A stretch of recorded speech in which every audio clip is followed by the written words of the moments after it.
Argentina কি তাহলে বাধ্য হয়ে মাঠে নেমেছিল? ইনফ্যাক্ট আর্জেন্টিনার player Angel Di Maria dressing রুমের কাহিনী নিয়ে দিল শকিং কিছু ইনফরমেশন।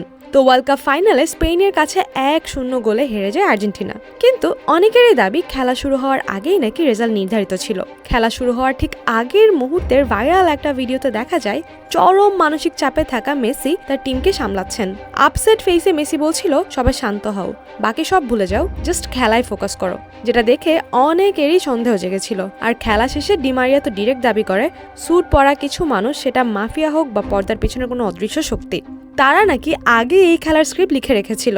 আর্জেন্টিনাকে নাকি মাঠেই নামানো হয়েছিল স্পেনের হাতে ট্রফি তুলে দেওয়ার জন্য, জেতার জন্য না। তাদের নাকি ইশারায় বুঝিয়ে দেওয়া হয়েছিল স্পেনকেই জিততে হবে। আর মাঠে 11 জন প্লেয়ারের সাথে যদি মাঠের বাইরের পুরো এক ইনভিজিবল এম্পায়ারের বিরুদ্ধে লড়তে হয়, তাহলে তো ম্যাচের ভাগ্য আগেই লেখা হয়ে যায়। ইনফ্যাক্ট ওয়ার্ল্ড কাপকে ঘিরে মেসির পোস্ট নিয়েও বেশ কথা হচ্ছে। ম্যাচের আগের দিন মেসি পোস্ট করেছিলেন হোয়াট এভার হ্যাপেন্স টুমরো, যেখানে 2022 সালে লিখেছিলেন আম রেডি। আর ম্যাচের আগে টিম মেম্বারসদের চোখে পানি, ওয়ার্ম আপে একটাও শট না হওয়া, আর ম্যাচের পর চুটি রোমেরোর সোশ্যাল মিডিয়াতে ফোর্স টু ফিনিশ সেকেন্ড এর মতো অদ্ভুত বার্তা ফ্যানদের মনে কনফিউশন তৈরি করেছে। বাট অনেকের মতে এটা যদি সত্যিই হয়, তাহলে তো কনস্পিরেসি থিওরিও মানতে হবে যে পুরো ম্যাচ জুড়ে আর্জেন্টিনাকে হেল্প আর ফেভার করা হয়েছিল।